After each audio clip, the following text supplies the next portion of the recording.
Bismillahirrahmanirrahim. Alhamdulillahirabbil alamin. Wa bihi nasta'inu ala umurid dunya waddin. Allahumma sholli wa sallim wa barik ala habibina wa syafi'ina sayyidina wa maulana Muhammadin wa ala alihi wa ashabihi ajma'in. Amma ba'du. Yang ngaji kita sudah diawali dengan 2 kali surat Fatihah. Kita genapkan 3 kali ya. Kita kirim lagi Fatihah untuk ayahnya saudara kita Mas Ud. Mas Ud ini generasi paling awal dari ngaji filsafat sampai hari ini paling setia. Oke, kita tambah sekali lagi Fatihah ya. Ala hadhihi niyah khususon ila abi akhina Mas'udi Rahman syai'ul lillahi lahul Fatihah. A'udzubillahi minasyaitonir rajim. Bismillahirrahmanirrahim. Alhamdulillahi rabbil alamin. Ar-Rahmanir Rahim. Maliki yaumiddin. Iyyaka na'budu wa iyyaka nasta'in. Ihdinas siratal mustaqim. Siratal ladzina an'amta 'alaihim ghairil maghdubi 'alaihim waladdallin. Amin. Oke.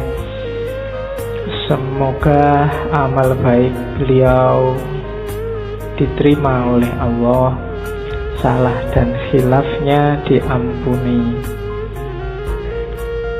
Baik, sekarang kita lanjutkan ke ngaji filsafat kita.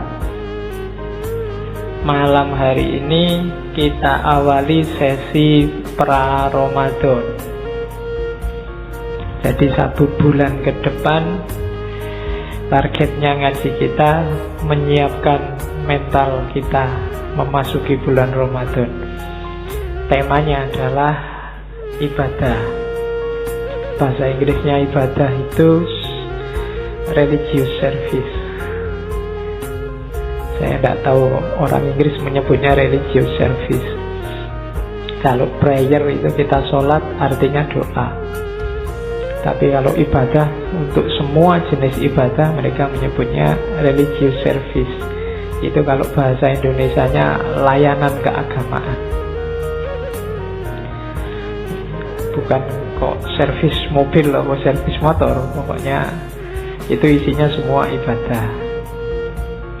Malam ini kita coba mengunjungi beliau. Sudah lama saya ingin ngangkat beliau, cuma baru malam ini sempat. Syekh Abdul Qadir Jailani, sufi yang paling populer di Indonesia, di anak benua India khususnya. Mungkin teman-teman yang di kampung-kampung, mungkin juga sampai hari ini masih ada tradisi manakib atau manakiban. Manakiban itu membaca riwayat hidupnya beliau Syekh Abdul Qadir Jailani. Sebenarnya memang masuknya Syekh Abdul Qadir Jailani lewat thariqatnya, namanya thariqat Qadiriyah. Tapi uniknya di Indonesia itu manakiban itu tidak cuma untuk ahli thariqah Qadiriyah, biasanya di kampung-kampung oleh kiainya ya semua ikut. Pokoknya manakiban. Meskipun hari ini banyak yang nyinyir terhadap manakib. Ada yang bilang bid'ah lah, ada yang bilang banyak hurufatnya lah, macam-macam. Biarlah yang nyinyir dengan kenyinyirannya. Kalau dibantah ya mudah gegeran.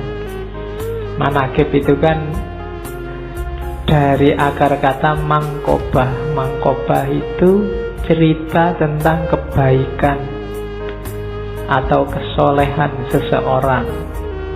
Jadi manakib itu hanya untuk orang-orang baik. Tidak mungkin ada manakib Abu Jahal itu tidak ada. Manakib Hitler itu tidak ada. Jadi manakib itu untuk orang-orang baik. Dibaca ya tidak apa-apa. Dari riwayat hidup mereka kita bisa mengambil banyak ibrah, banyak pelajaran. Nanti ada yang bilang mbok yo ngaji aja, baca Quran, baca hadis, sudah. Yo ngaji ya, baca hadis iya, baca manakib iya, kan tidak apa-apa. Yang ngelarang manakib kadang-kadang juga males ngaji, males baca hadis. Sudah, mereka sudah. Jalannya hidayah Allah itu kan lewat macam-macam. Kita kejar dari semua jalur. Entah nanti datangnya lewat mana. Mungkin baca Quran, baca hadis tidak paham-paham, diinspirasi oleh riwayat hidupnya para wali, orang-orang suci, terus terbuka kesadarannya. Kan mungkin saja. Jadi itu. Jadi tidak usah galau kalau ada yang ngeritik-ngeritik. Ya yang ngeritik silahkan jalan dengan jalurnya sendiri. Kita punya jalur sendiri. Oke, Syekh Abdul Qadir Jailani ini dikenal punya gelar Muhyiddin, dikenal juga punya gelar Ghausul A'zam.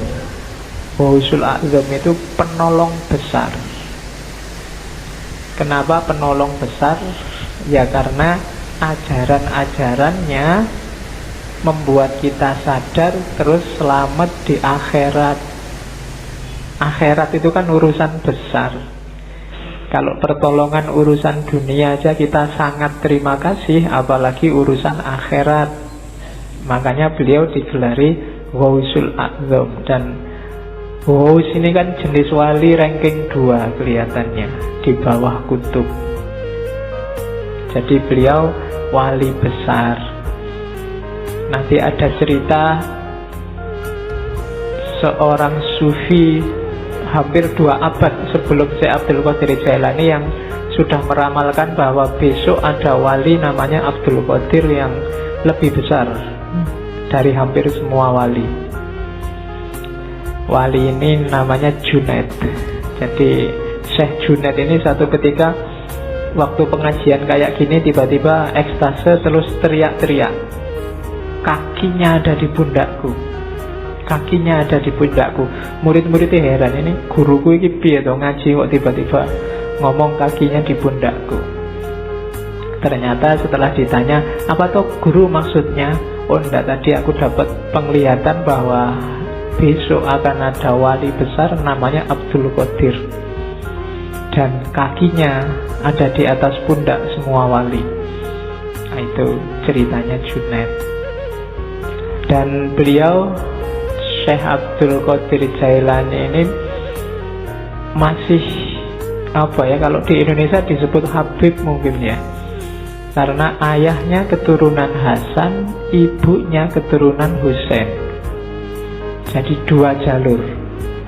Dia termasuk Hasaniyin dan Husainiyin. Oh itu wis berarti masuk Ahlul Bait. Ini Habibnya Habib berarti double. Iya, cuma tidak pakai gelar Habib ya, nggak pakai Habib Abdul Qadir, enggak. Dia pakai, orang menyebutnya Syekh. Syekh ini gelar universal. Di Arab semua orang tua juga akan dipanggil Syekh. Jadi tidak pamer kehabibannya, tapi aslinya sudah Habib. Sejak kecil dia dikenal sudah anak soleh, tidak ada fase nakalnya. Jadi sudah baik sejak kecil. Kan ada cerita sangat terkenal waktu dia masih sangat muda, umur belasan tahun, ingin nyari ilmu ke Baghdad. Ibunya yang janda saat itu susah melepas anak ini, masih sangat kecil. Akhirnya terpaksa dititipkan kafilah, dikasih samu uang 80 keping uang, ditaruh, dijahit di bajunya. Pesannya ibunya, sudahlah kamu berangkatlah cari ilmu, syaratnya 1, jangan bohong pada siapapun tentang apapun. Dan di tengah jalan ternyata dirampok kafilah ini. Semua barang-barangnya diambil. Tidak ada yang nganggep si Abdul Qadir ini. Sampai kemudian ada perampok yang tanya, kamu punya harta apa? Masih kecil. Abdul Qadir bilang, saya tidak bawa apa-apa, cuma tadi dititipin ibu di bawah baju ini dijahit. Jadi perampoknya heran, kok kamu diem aja, kita juga tidak percaya kalau kamu punya barang, kok malah kamu cerita. Katanya Syekh Abdul Qadir Jailani muda, loh ibu saya pesennya nggak boleh bohong. Dan gara-gara ini kabarnya terus perampokannya nggak jadi, perampoknya tobat. Iya. Jadi itu yang saya sebut jalur hidayah itu dari mana saja, maka orang ya nyari hidayah dari macam-macam. Jangan disalah-salahkan. Kalau amal itu amal kebaikan. Loh kan amal kebaikan yang lain banyak. Lah iya jalurnya banyak. Yang lain juga dilakukan macam-macam. Nanti dari salah satunya mungkin akan datang hidayahnya Allah. Nanti Syekh Abdul Qadir ini ada cerita waktu di Baghdad pingin daftar ke universitasnya Ghazali, Madrasah Nizamiyah, tapi nggak diterima. Ya mungkin ya kayak kalian mungkin melamar di kampus mana, UGM apa mana, terus ditolak. Nggak apa-apa, nggak usah galau. Syekh Abdul Qadir Jailani juga nggak diterima kok awalnya. Dari situ terus dia nyari guru-guru yang lain. Banyak gurunya, orang-orang suci, orang-orang terkenal. Termasuk yang paling dekat ada Syekh namanya Syekh Hamad. Syekh Hamad ini penjual sirup di pasar, tapi termasuk seorang wali besar. Dan nanti dari banyak wali inilah, dari banyak ulama, Syekh Abdul Qadir Jailani belajar. Awalnya sebenarnya dikenal juga sebagai ahli fikih fuqaha, tapi kemudian mengembangkan ilmunya dan masuk ke dunia tasawuf, sampai kemudian dikenal sebagai guru besar. Ceritanya satu ketika sebenarnya dia tidak pingin ceramah-ceramah, ngajar-ngajar itu, tapi ceritanya Syekh Abdul Qadir sendiri, tiba-tiba ada dorongan kuat sekali dari dirinya untuk ngomong. Akhirnya kalau hari ini kultum lah dia, dengan audien paling ya orang sekitarnya, termasuk yang ada di masjid. Begitu dia ngomong ceramah, banyak orang yang terpengaruh. Besoknya masjidnya penuh, besoknya lagi luber sampai halaman, besoknya lagi sampai sealun-alun kota, besoknya lagi orang satu kota. Sampai ceritanya si Abdul Qadir kalau ceramah biar kelihatan naik ke menaranya masjid. Jadi ya karena audiennya orang Baghdad, orang soleh-soleh. Kalau di Indonesia ya susah. Kamu ceramah sampai capek ya yang datang ya paling berapa zaman itu. Dan beliau dikenal kemudian sebagai wali besar dengan segala cerita. Kalau di kitab-kitab manaqib itu kan banyak cerita-cerita karomahnya. Itu yang sering dikritik oleh orang yang tidak suka manaqib. Di situ banyak cerita yang tidak masuk akal. Ya jawabannya gampang lah, namanya aja karomah. Definisinya yang khawarikul adat mesti. Ya pasti tidak masuk akal. Kalau masuk akal namanya bukan karomah. Kalau ndak aneh ya namanya bukan karomah. Itu kan sebagai bukti antara lain untuk menguatkan kewaliannya. Sama kayak Nabi dengan mukjizat. Mukjizat ya pasti nggak masuk akal.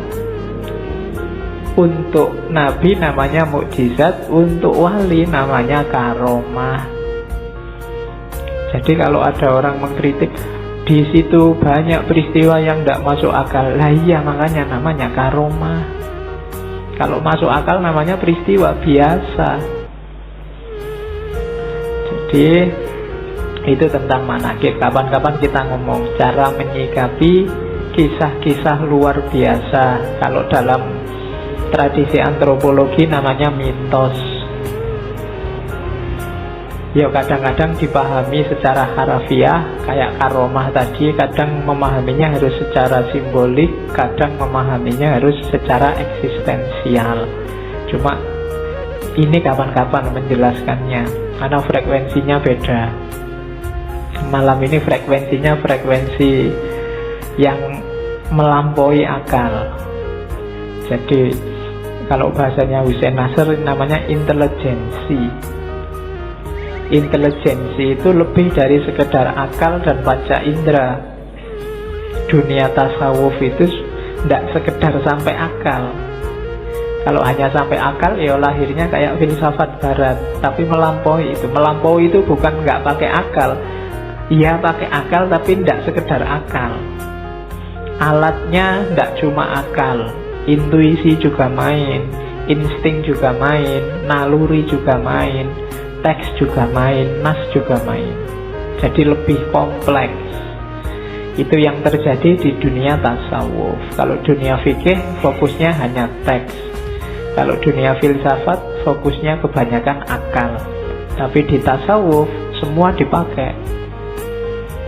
Itu yang bikin tasawuf agak rumit kalau dikaji. Oke, Syekh Abdul Qadir Jailani ini sebenarnya hobinya memang ilmu dan suluk. Cuma karena mengikuti sunnah Rasul, ya beliau nikah juga. Nikahnya umur 51 tahun. Ya. Cuma nikah umur 51, nanti beliau meninggalnya umur 90. Nikah umur 51, istrinya langsung 4. Iyalah, lo kan levelnya wali mesti banyak yang mau lah. Nikahnya 4 dan nanti beliau punya anak 49. 20 laki-laki dan sisanya perempuan. Ya tinggal kamu hitung lah rata-rata berapa satu istri. Oke, jadi itu kalimat di bab awal, pembukaan.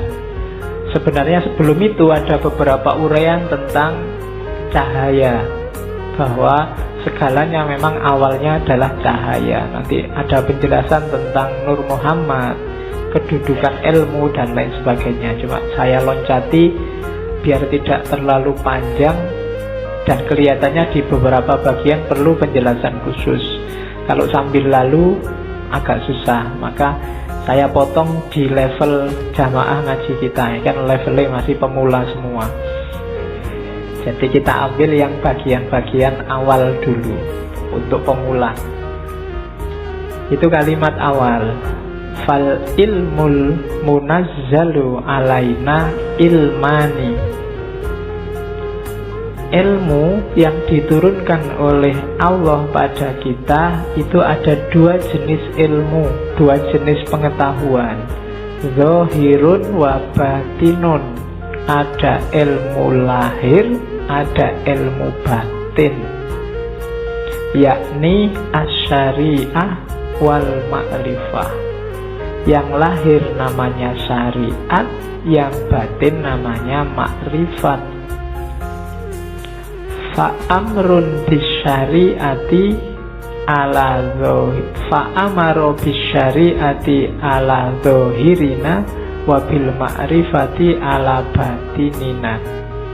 Maka Allah memerintahkan untuk melaksanakan syariat terhadap lahiriah kita, jasmaniyah kita, wabil ma'rifah ala batinina, dan memerintahkan untuk makrifat pada batin kita.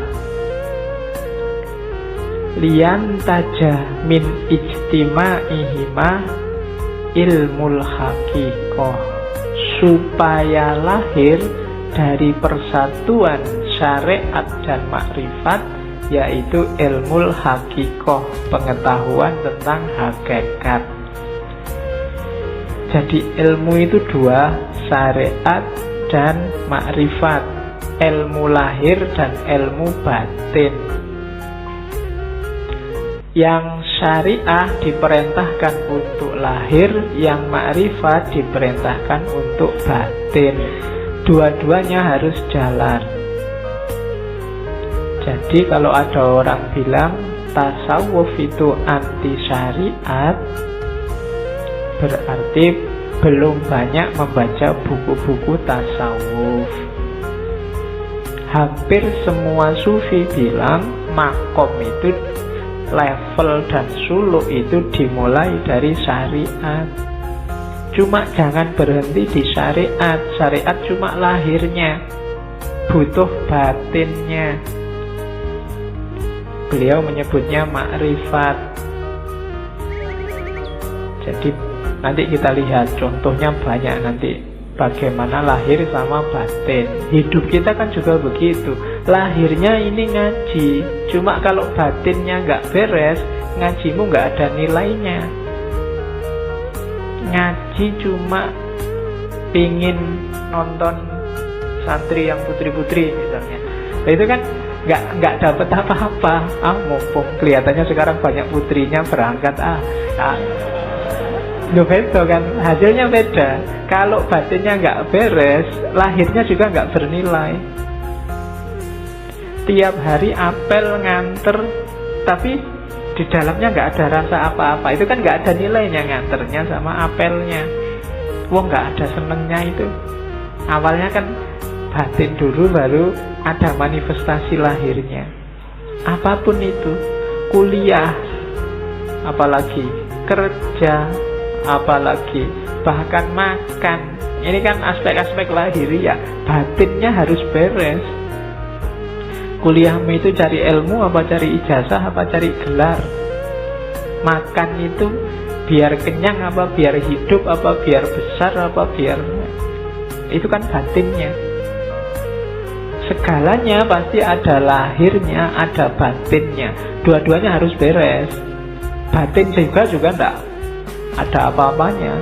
Pak, saya ikhlas Pak ngaji itu Pak, tapi nggak pernah ngaji, ya podo wae. Ya kan? Atau ngaji tapi niatnya nggak ikhlas, sama aja. Jadi harus gabung. Pak, saya kuliah itu nggak ngejar ijazah Pak, saya nggak ngejar gelar. Pokoknya saya nyari ilmu aja. Makanya saya sampai semester 14 nggak lulus-lulus.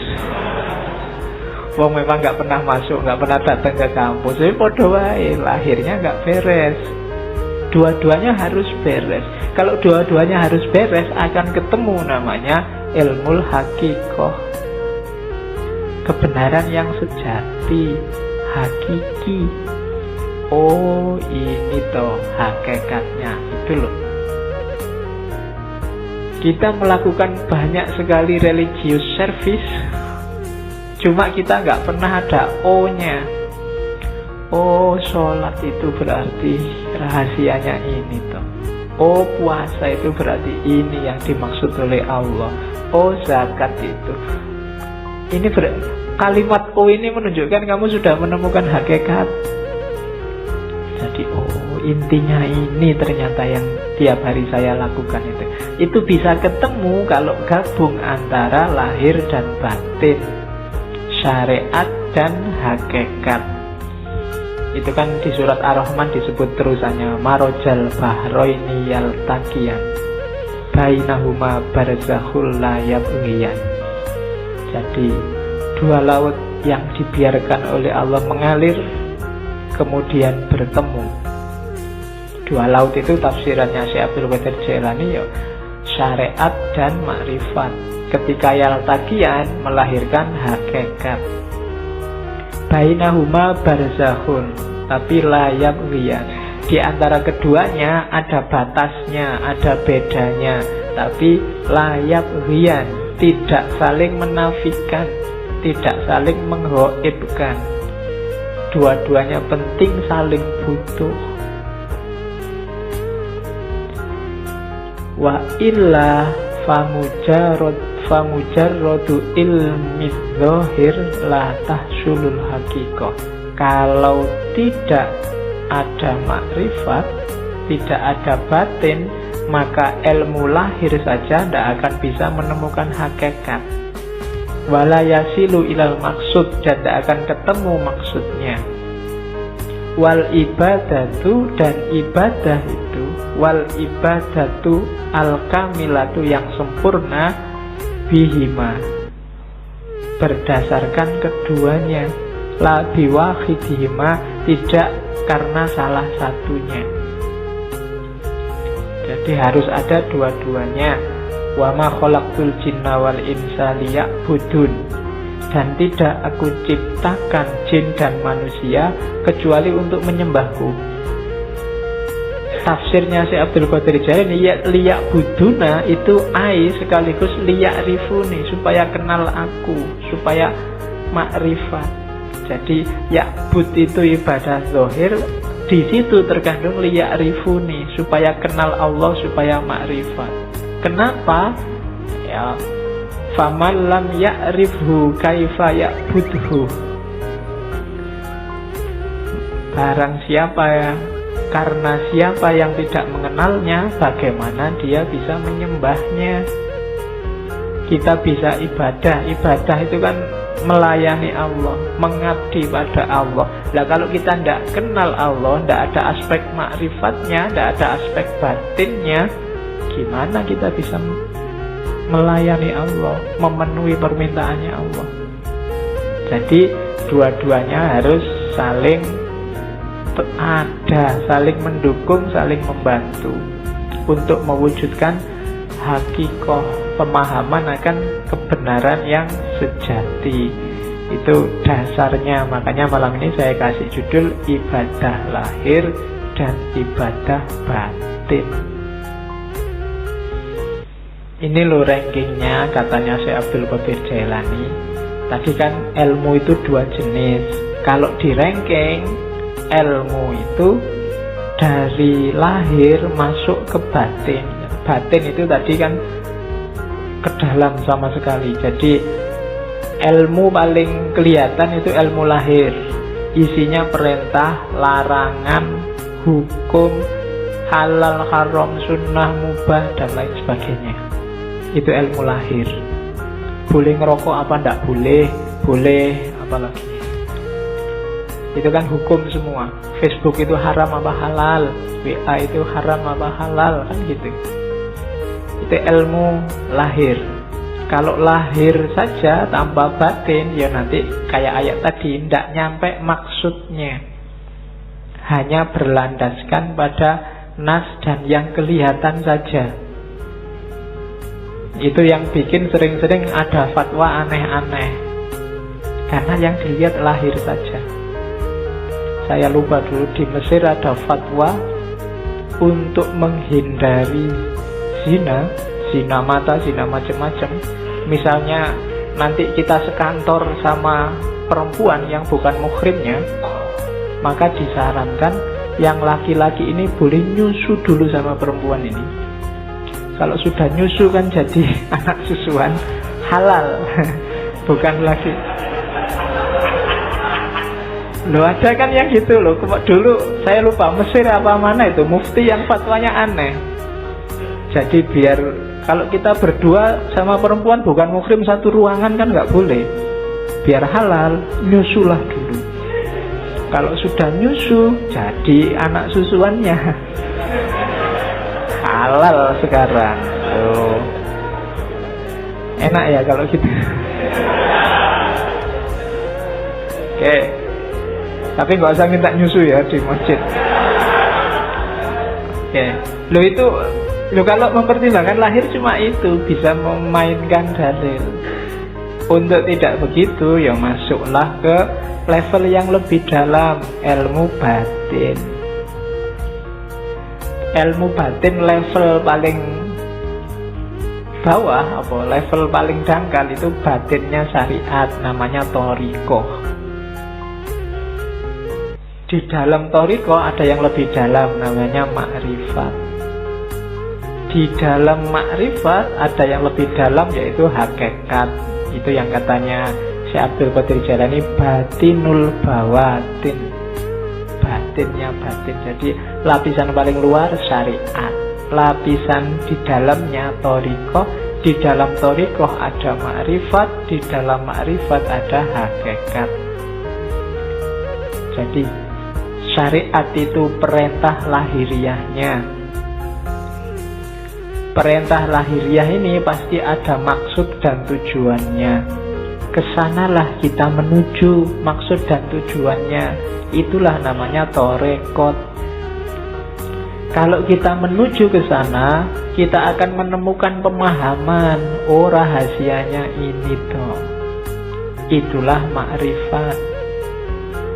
Kalau sudah gabung semua syariat, thariqat, ma'rifat, kita akan sampai pada makom namanya hakikat, menemukan kebenaran yang hakiki dan sejati. Beberapa sufi menganggap makrifat sama hakikat ini satu level. Orang yang sudah ngerti hakikat pasti dia makrifat, orang yang makrifat pasti kenal hakikat. Jadi yang jelas ada syarak, syariat, jalani itu, kemudian kejar rahasianya, maksudnya. Jangan cuma kayak mesin, ya robot yang diprogram A terus jalan A, tapi pahami tujuannya. Gapailah tujuan itu, itulah namanya thariqah. Cara menemukan tujuan dari syariat. Kalau sudah serius menjalani syariat melalui thariqah, orang akan memahami rahasia-rahasianya, itulah ma'rifat. Dan kalau sudah ma'rifat berarti dia sudah paham hakikat, kebenaran yang sejati. Itulah ilmu. Ilmu apapun sebenarnya levelnya ke situ, karena semua ilmu muaranya akhirnya harus pada Allah, harus pada hakikat. Yang belajar fisika, matematika, biologi dan seterusnya harusnya membawa kepada Tuhan. Jadi ada level lahiriah ilmunya syariat, terus thariqahnya. Jadi ilmu ini yang bisa membawa ke Allah pakai jalan apa? Itu namanya thariqah. Kalau sudah menjalani itu akan memahami rahasianya sampai di namanya ma'rifat. Kalau sudah sampai ma'rifat, insya Allah disitulah ketemu hakikat. Jadi syariat, thariqah, ma'rifah, hakikat. Di bawah itu ada hadis yang dikutip oleh Syekh Abdul Qadir Jailani, asy-syari'atu sajaratun. Syariah itu pohon, wa thariqatu ahsanuha, dan thariqat itu dahannya, wal ma'rifatu awraquha, ma'rifat itu daun-daunnya, wal haqiqatu asmaruha, hakikat itu buahnya. Saya tidak tahu kalau bahasa Indonesia asmara itu jangan-jangan menyerap dari bahasa Arab asmar. Asmar itu buahnya banyak. Jadi asmara itu berarti buahnya banyak. Oke. Wal Qur'anu jami'un ya bijami'iha, dan semua itu tentang syariat, thariqat, ma'rifat, hakikat itu dikompilasi oleh Allah dalam Al-Quran. Bijami'iha, kita bisa menemukannya gimana? Bidalalah wal isyarah. Kalau bidalalah namanya tafsir, kalau wal isyarah namanya takwil. Ada yang bisa langsung dipahami dijadikan dalil, namanya tafsir. Ada yang sifatnya isyarat, harus pakai takwil dulu, baru ketemu rahasianya. Jadi ada ilmu lahir, ada ilmu batin, kemudian ada level dan rankingnya ilmu. Diawali syariat, terus thariqat, terus makrifat, terus hakikat. Oke, sekarang kita lihat permis-permisnya. Berarti apa? Berarti ibadah itu dari syariat menuju hakikat. Berarti tugas kita di dunia itu yang pertama belajar tentang syariat, kemudian menjalani syariat, kemudian belajar tentang hakikat dan memahami hakikat, kemudian menjalankan hakikat lewat thariqah tadi. Jadi dari syariat menuju hakikat. Jangan khawatir kalau ada yang ngomong sufi tidak sholat, sufi tidak puasa, itu hoax kalau hari ini. Ya, itu hoax. Oke, itu saya potong beberapa kalimat yang bagus. Perbuatan yang baik mestilah dilakukan dengan cara yang benar. Kalimat ini bisa dipakai karena sekarang banyak orang yang melakukan perbuatan baik dengan cara yang tidak baik. Mengingatkan tapi menyakiti. Nah, itu melakukan perbuatan baik. Mengingatkan kan baik, tapi dengan cara yang tidak baik. Ngasih sedekah tapi pakai caci maki. Nah, itu juga perbuatan baik, ngasih sedekah. Jalannya bukan caci maki. Ngasih tahu tapi bentak-bentak. Banyak kita sering melakukan perbuatan baik tapi jalannya tidak baik. Ada juga yang kedua, berhati-hatilah dalam beramal agar amalan itu bukan untuk dipertontonkan atau diperdengarkan pada orang lain. Semua dilakukan karena Allah, hanya nyari ridhonya. Banyak sekarang orang yang pamer. Dan alhamdulillah media massa hari ini, medsos hari ini tuh mendukung kita untuk pamer. Ya kan? Ngapain dikit aja diposting, difoto. Baru traktir temen nih, difoto jazz. Semua ngasih jempol. Ya enggak tahu sih, mungkin mamerkan itu ya motifnya juga mungkin bukan pamer, tapi ya wujudnya pamer itu. Untuk dipertontonkan atau diperdengarkan. Diperdengarkan itu ya kadang sok-sok kita kan cerita, kok kemarin gak masuk. Wah, mohon maaf ya Pak, saya itu banyak acara Pak, hari kemarin itu saya diundang ke sana. Kemarin ya, itu memperdengarkan. Mempertontonkan atau memperdengarkan bahwa kamu orang baik, bahwa kamu orang hebat, bahwa kamu melakukan hal-hal yang terpuji dan seterusnya. Hati-hati, katanya Syekh Abdul Qadir Jailani, nilai amalmu bisa rusak. Jadi hati-hatilah. Ya memang kita wajib melakukan kebaikan, cuma jangan sampai sudah capek-capek berbuat baik tidak ada nilainya, karena ujungnya hanya pamer.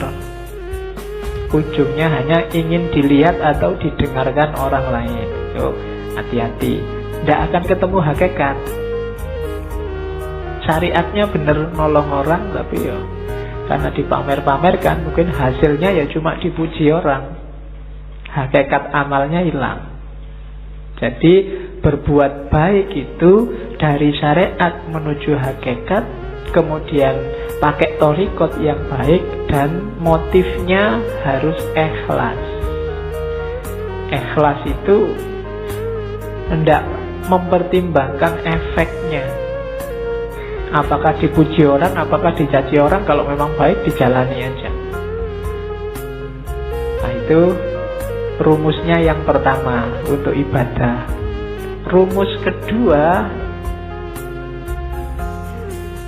untuk amalan kita bernilai, kita harus mau namanya tafakkur.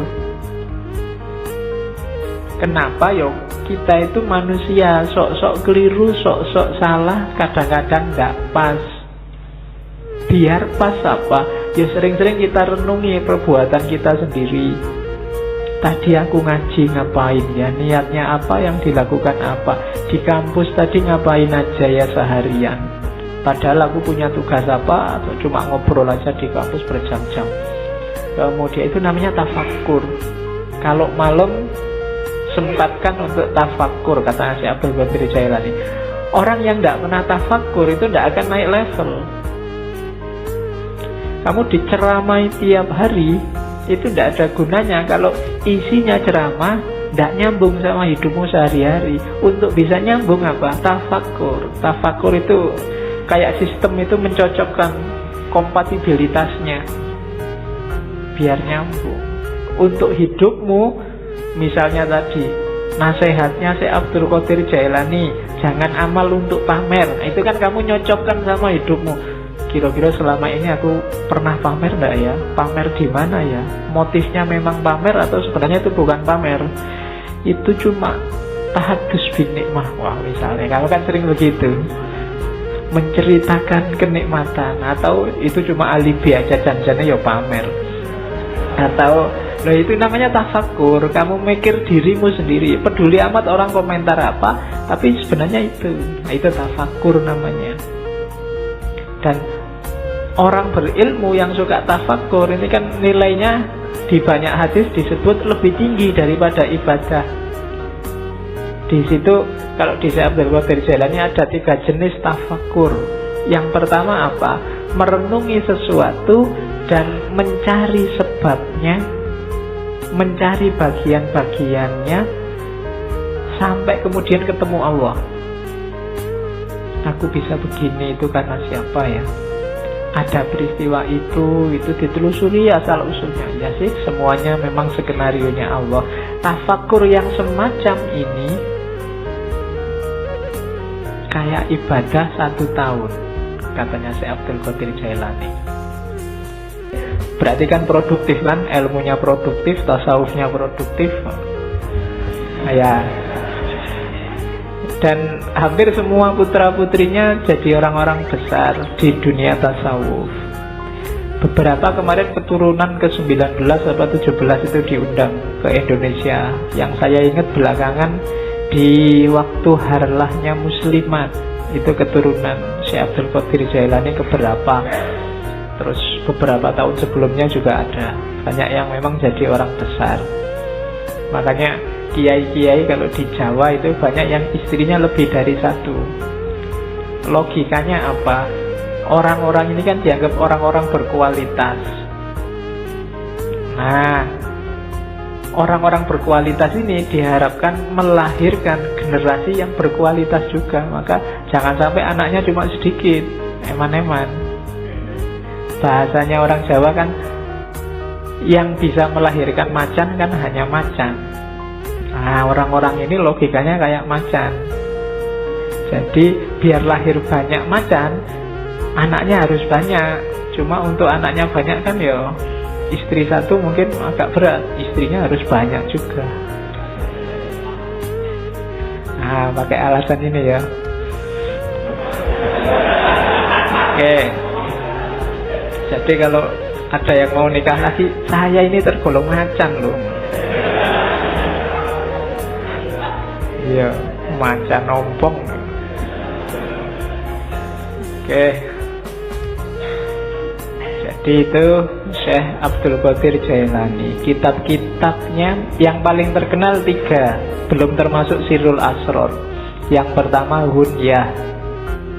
Hunyah itu judul lengkapnya mungkin Al-Hunyatu fi Talibi Thoriqil Haqqi, apa-apa saya lupa. Tapi terkenalnya memang kitab Hunyah. Terus yang kedua Fathur Rabbani. Dan yang ketiga Futuhul Ghaib. Dan beberapa kitab-kitab kecil, risalah-risalah, termasuk Sirrul Asror. Sirrul Asror ini tipis kitabnya, bisa di-download langsung. Yang bahasa Arab, terjemahnya juga bisa di-download langsung. Tapi saya sangat rekomendasi jangan pakai terjemahan. Terjemahan saya lihat online itu ada beberapa kelihatannya pakai bahasa Melayu Malaysia. Bukan urusan bahasanya, cuma urutan apanya ya, cara menerjemahkannya agak bulat, susah dipahami. Mending langsung bahasa Arabnya bagi yang ngerti bahasa Arab. Atau yang ingin terjemahannya, beli terjemahan yang resmi. Biasanya yang dicetak jadi buku dan dijual bebas itu lebih tertib. Karena banyak yang menerjemahkan sendiri, tidak karu-karuan terus diupload. Kalau ingin ngerti aslinya ya memang dari Arabnya. Kitab itu tipis, babnya ada 24. Di awal Syekh Abdul Qadir Jailani bilang kitab ini untuk murid-murid pemula. Jadi orang-orang pemula yang mau masuk ke dunia tasawuf. Babnya ada 24. Alasannya kalimat syahadat la ilaha illallah Muhammadur Rasulullah itu hurufnya ada 24. Dan 1 jam sehari juga ada 24 jam. Jadi saya akan nulis 24 bab dalam kitab yang nanti diberi judul Sirrul Asror. Ya malam ini kita cuplik beberapa, tidak semua ya. Kalau semuanya nggak mungkin. Saya ambil beberapa sesuai tema kita tentang ibadah. Jadi yang nanti hampir semua penjelasannya tentang ibadah nanti double 2. Ada ibadah lahir, ada ibadah batin. Ini terjemahan saya. Kalau di naskah aslinya ada ibadah syariah, ada ibadah thariqah. Dan saya tidak akan jelaskan yang ibadah syariah, kalian pasti sudah ngerti semua. Kita fokus ke yang ibadah batinnya, meskipun dua-duanya saling terkait. Nanti kita lihat dasar-dasarnya, kemudian kita lihat praksis ibadahnya. Oke, bismillah, dimulai. Saya potong yang bagian awal ya. Gak apa-apa, sekali-sekali pakai bahasa Arab biar kayak ngaji beneran. Jadi itu kalimat di bab awal, pembukaan. Yang kedua, merenungi perbuatannya, terus mencari akarnya. Dayaku dari mana, apa saja yang aku lakukan, cocok apa enggak sama kehendaknya Allah, dan seterusnya. Nah, merenung semacam ini nilainya lebih dari 70 tahun ibadah. Padahal umur kita berapa tahun? Paling 70 tahun pas, itu kayak seumur hidup ibadah terus. Yang ketiga, merenungi hikmah kebijaksanaan ilahi dalam segala hal, bahwa apapun yang ditetapkan oleh Allah, di situ ada ilmu, ada pelajaran, ada kebaikan. Jadi renungi segala peristiwa dan temukan hikmahnya. Ini bernilai lebih dari 1000 tahun ibadah. Cuma ya jangan dihitung besarannya ya, karena orang kamu itu sering pakai kalkulator. Iya, wah sudah 70 tahun ibadah toh Pak. Santai Pak, berarti aku bisa ngapain aja sekarang, kan aku sudah tafakur, kan mesti gitu. Itu sebenarnya itu simbolik, isyarat dari Syekh Abdul Qadir Jailani bahwa itu loh besarnya pahala orang tafakur. Ada yang biasa, ada yang super, ada yang istimewa kayak martabak itu. Jadi ada yang level biasa pahalanya 70, ada yang pahalanya 1 tahun, ada yang pahalanya 100 dan 1000, malahan itu 1000 tahun. Itu tafakur, maksudnya keutamaannya. Jangan dihitung matematikanya. Itu nanti jangan-jangan kamu korupsi, Pak, saya korupsi 1 juta. Yang 1 juta ini tak sodakohkan 100.000, kan nanti dapat pahala 70.000 lipat. 70.000 kali 100.000, hasilnya kan lumayan 70 juta. Dosanya sama pahalanya kan nanti menang pahalanya Pak, berarti impas kita Pak, kan? Ya, itu namanya matematika. Itu yang bikin kadang-kadang para koruptor itu habis korupsi terus umroh, ya kan? Sebelum korupsi umroh, setelah korupsi umroh. Kenapa? Karena perbuatan di antara 2 umroh ini diampuni 100%. Ya itu kamu sedang main matematika sama Gusti Allah. Emangnya Gusti Allah deso, tidak ngerti kalau gua abusi. Jadi itu tafakur dasarnya. Jadi ibadah Ya kamu jangan, Pak saya sudah bisa sholat kok Pak. Enggak, harus tafakur lagi, sholatku sudah bener apa enggak. Kualitas sholatku zaman aliyah sama sekarang kira-kira semakin naik apa semakin drastis turunnya. Nah itu kan tafakur yang bisa. Ya dulu saya sholat itu lama loh, sekarang kok bisa cepet ya. Oh itu tafakur yang bisa. Kamu mikir, ini gara-gara aku semakin pinter, apa gara-gara cepet itu waktuku mepet, sibuk terus, apa gara-gara itu tafakur. Kadang-kadang kan memang semakin pinter orang, sholatnya semakin cepet. Ilmunya banyak masalahnya. Dia ngerti sela-selanya mana yang cuma sunnah, mana yang mubah, mana yang wajib. Karena sholat itu kalau diambil wajib-wajibnya saja, paling takbiratul ihram, Fatihah, ruku, bahkan bacaannya aja kan sunnah. Yang penting ruku, terus sujud, cepet. Jadi nggak sampai 2 menit 4 rakaat selesai. Apalagi diambil wajib. Apalagi Fatihahmu kan sering agak di-skip gitu kan.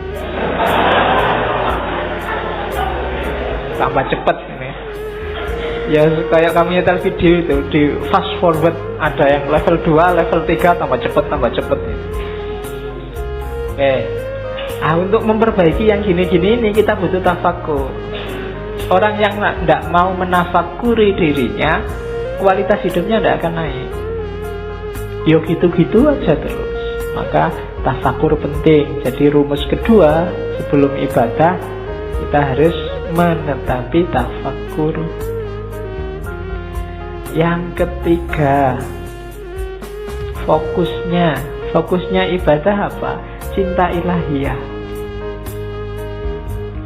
Cuma sebanyak apapun ibadah, kalau nggak sampai di terminal yang namanya cinta ilahi, itu biasanya cuma dapat capeknya. Untuk cinta ilahi apa? Rumusnya katanya, ya pelan-pelan katanya si Abdul Qadir Jailani. Ya ndak ujuk-ujuk kamu terus jadi wali terus dapat karomah gitu, ndak iso. Jadi pelan-pelan. Yang pertama apa? Diperangi dulu nafsu hewaninya. Nafsu hewaninya itu biasanya nafsu yang sebabnya kita sendiri, hasrat, keinginan, dan seterusnya. Rakus, tidur berlebihan, malas, itu musuh paling besar dalam dirimu. Kalahkan ini dulu. Kalau mengalahkan dirimu sendiri aja tidak bisa, jangan harap dapat cinta ilahiyah. Kalau ini sudah menang kamu dari dirimu sendiri, rakus, malas, sudah menang, jadi sudah hilang kualitas, baru kalahkan sifat sabu'iyah. Sabu'iyah itu sifat kebuasan. Biasanya keluar, kalau itu tadi kan ke dalam, marah, mencaci maki orang, bikin susah orang lain, ambisi menjatuhkan orang lain, itu sifat hewan buas. Kalahkan juga yang ini. Cuma ini nggak akan bisa dikalahkan kalau sebelum diri kita sendiri kalah. Kita taklukkan, kita kuasai. Jadi rakus, tidur, males, taklukkan itu. Setelah itu taklukkan yang hubungannya sama di luar dirimu. Dan yang ketiga, bersihkan dari semua sifat jahat, angkuh, sombong, iri, dendam, tamak. Buang itu semua. Baru setelah itu kita bisa bersih. Bahasanya kita bisa sadar. Sebelum itu semua kalah, kita tidak akan sadar bahwa kita itu keliru, kita itu salah, kita itu juga berdosa.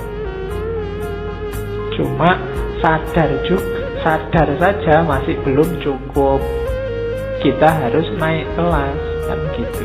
Kalau dalam sufi ada taholli, bersihkan dirimu, terus tahalli, isilah dengan yang bagus-bagus, akan mengalami yang ketiga tajalli, menemukan hakikat tadi. Jadi bersihkan semua karakter jelek, isi dengan yang bagus-bagus, kita akan dapat cinta ilahi. Kalau dibersihkan saja, nggak diisi yang bagus-bagus, ya levelnya masih belum.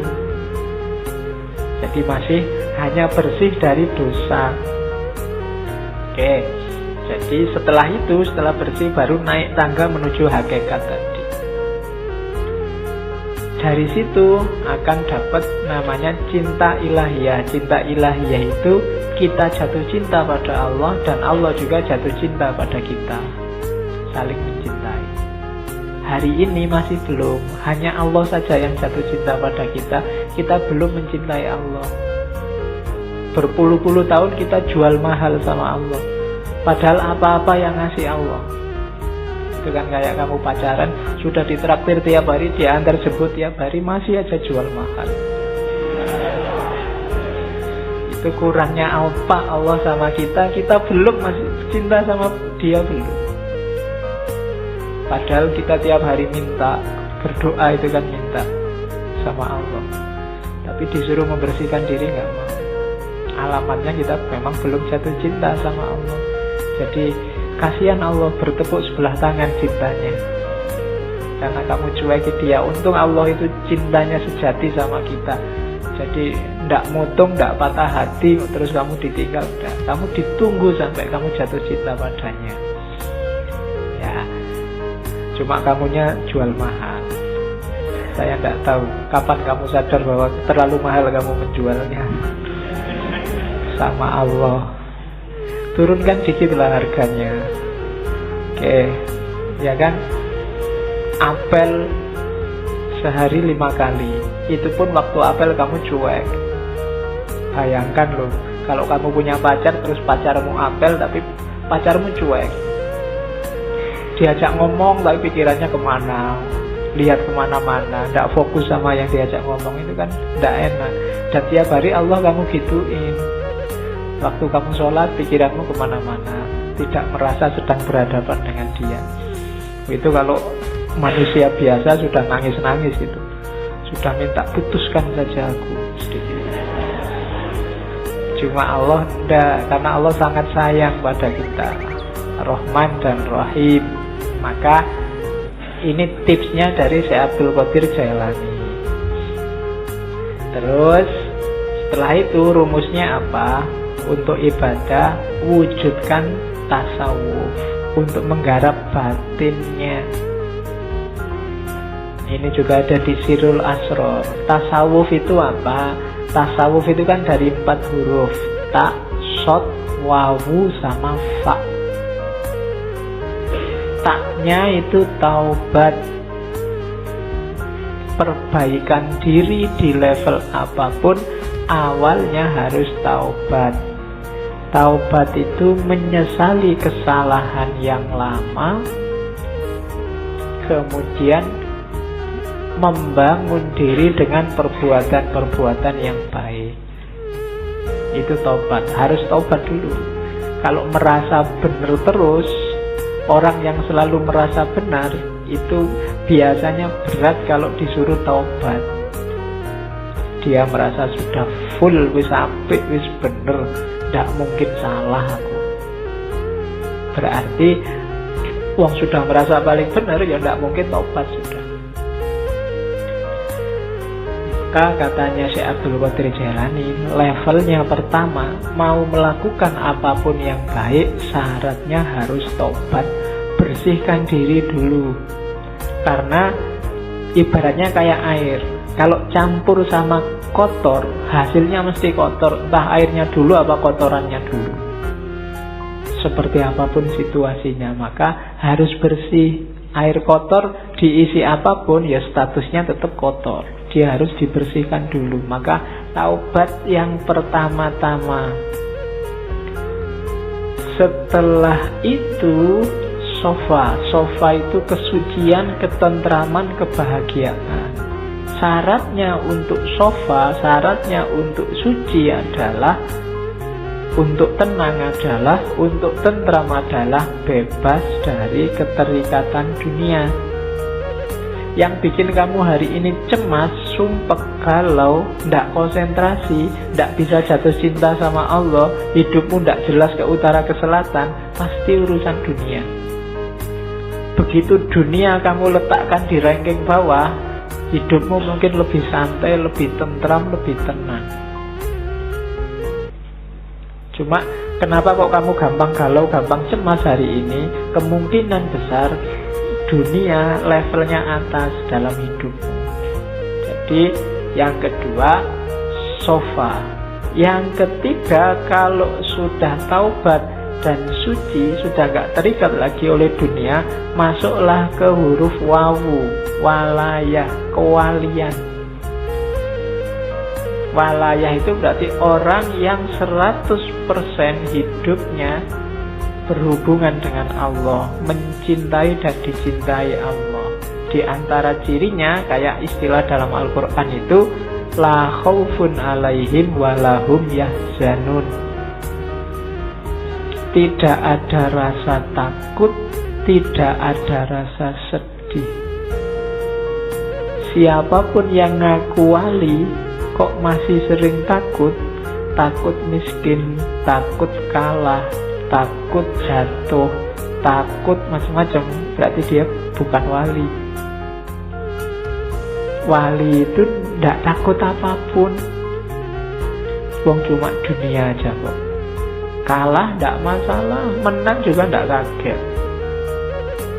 Dia tidak takut apapun. Sukses alhamdulillah, tidak sukses biasa.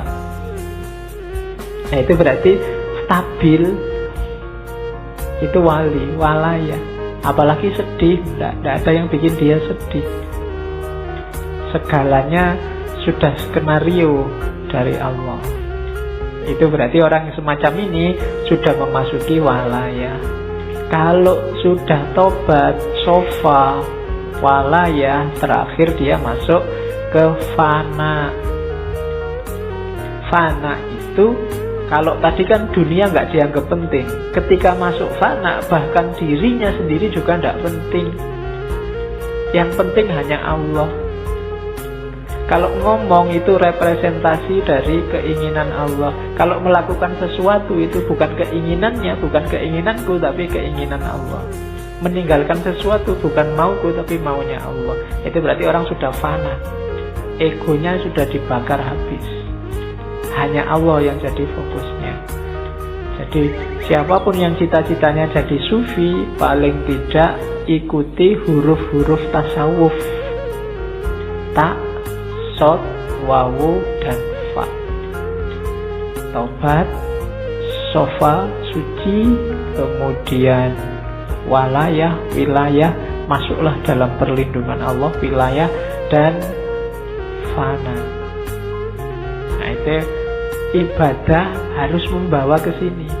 Ibadah itu diawali dari taubat, dalam pelaksanaannya harus tenang, tentram, sofa, suci, tanpa motif apapun, lillahi ta'ala, nggak ada dunia yang ikut. Kemudian yang ketiga, wilayah, pasrah 100% pada Allah, baru mencapai fana. Itu batinnya ibadah harus ada ini. Jadi setelah tadi menuju cinta ilahi, selanjutnya mewujudkan tasawuf. Kemudian ibadah juga penting untuk menemukan cahaya. Tadi saya bilang di awal-awal banyak dibahas tentang cahaya Nur Muhammad, hakikat Muhammadiyah.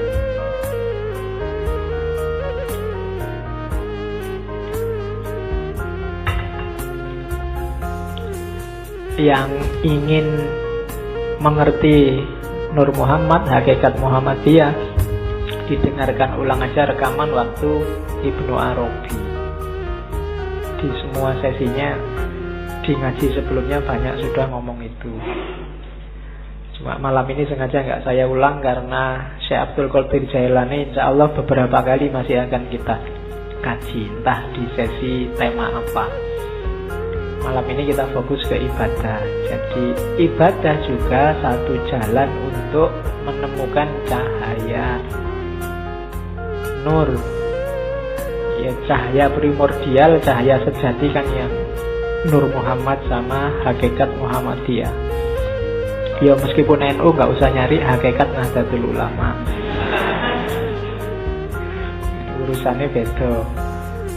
Jadi katanya Syekh Abdul Qadir Jailani, ibadahmu itu membawa manfaat maksimum, ibadahmu akan sejati apabila bisa memantulkan cahaya ilahi.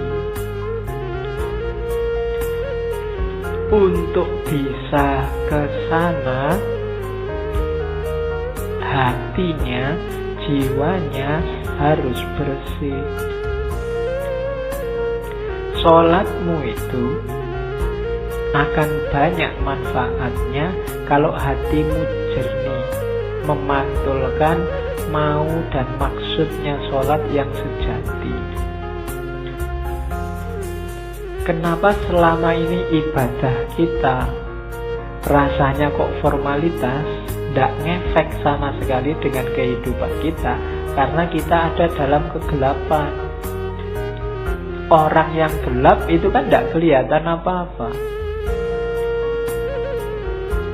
Sejatinya yang dia lakukan dia tidak paham, hakikat yang dia pahami, yang dia jalani juga dia tidak ngerti.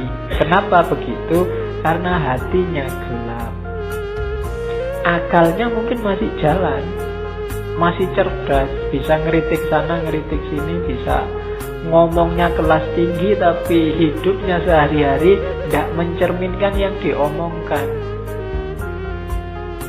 tidak mencerminkan yang diceramahkan kemana-mana. Kenapa begitu? Ya kalimatnya hanya berhenti di mulut. Hidupnya sendiri bukan cerminan itu. Kenapa kok hidupnya tidak jadi cerminan? Karena hatinya gelap. Menangkapnya pakai akal dia canggih, tapi menangkap pakai hati tidak bisa. Kenapa? Hatinya gelap.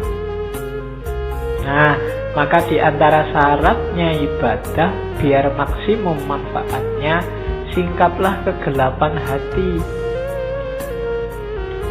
Bersihkan hatimu. Kalau katanya Ghazali, kotorannya hati itu kayak satu titik kotor di kaca. Kalau masih awal-awal, segera kamu bersihkan, mudah. Tapi kalau kamu biarkan lama, apalagi terus ditambah kotoran lagi, tambah kotoran lagi, lama-lama gelap, karena bersihkannya susah. Akhirnya yang gelap pun kamu anggap terang, karena kamu nggak pernah ngerti terang. Jadi yang jelek kelihatannya jadi bagus. Kenapa? Karena belum pernah lihat cahaya yang baik, cahaya kebaikan.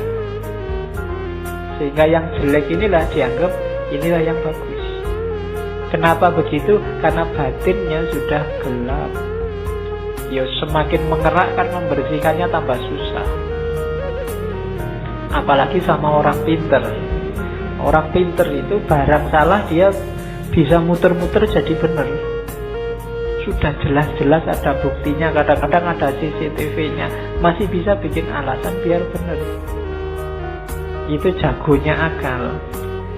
Menunjukkan canggihnya akal, tapi sekaligus menunjukkan gelapnya hati. Hati itu tidak bisa dibohongi.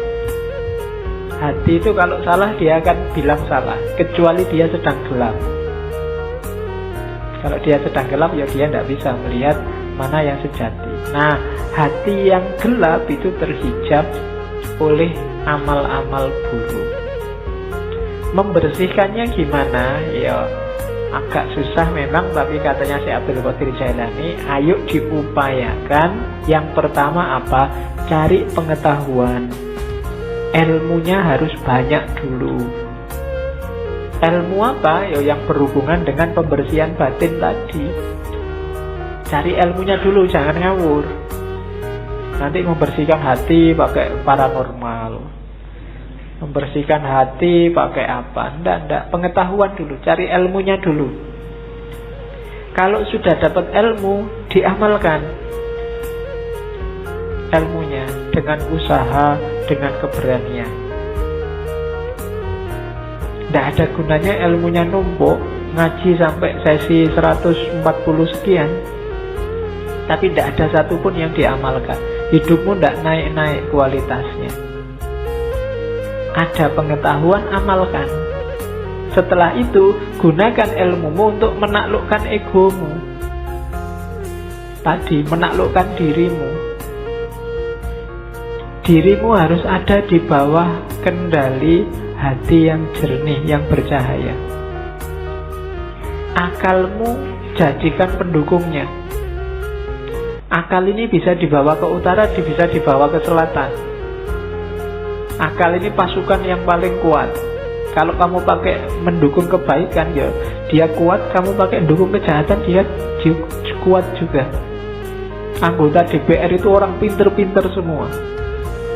Dan akalnya bisa kompak untuk mendukung sesuatu yang jane ya wis kelihatan keliru, tapi bisa dibikin argumen macam-macam seolah-olah benar. Itu akal. Sebentar lagi mungkin perang Korea sama Amerika. Banyak yang tidak setuju perang. Antara yang setuju perang dan yang tidak setuju perang punya argumen semua, masuk akal semua. Itu akal. Kemarin waktu pilkada Jakarta, yang pro Ahok pakai akalnya juga, yang anti Ahok pakai akalnya juga. Itu akal. Maka akal itu tergantung dia dibawa kemana. Yang bisa menemukan yang sejati itu hati, kolbu. Cuma kolbu yang bisa menangkap cahaya, karena dia tidak mencari keluar tapi memantulkan yang di dalam. Hanya saja syaratnya dia harus dalam kondisi jernih. Untuk menjernihkan prosesnya pengetahuan, kemudian diamalkan. Untuk selanjutnya kuasai dirimu biar nggak dikuasai oleh egomu. Nah, ini rumusnya. Ini kalau diceramahkan gampang. Enteng dong, cuma ngomong aja kan enak. Menjalankannya yang berat. Dan gak usah dianggap saya ngomong kayak gini terus wah Pak Faiz berarti sudah gitu. Lambemu. Iya, juga kalau ngomong gini ini rumusnya kan tetap usikum wa nafsi. Iyo, ngandani diriku sendiri juga. Oke, kalau saya sudah bisa gini aku jadi wali, nggak mau ngaji di sini. Oke, terus kalau sudah jadi wali, tema ngajinya nggak mungkin lagi ketemu Karl Marx, nggak mungkin lagi ketemu Nietzsche. Terus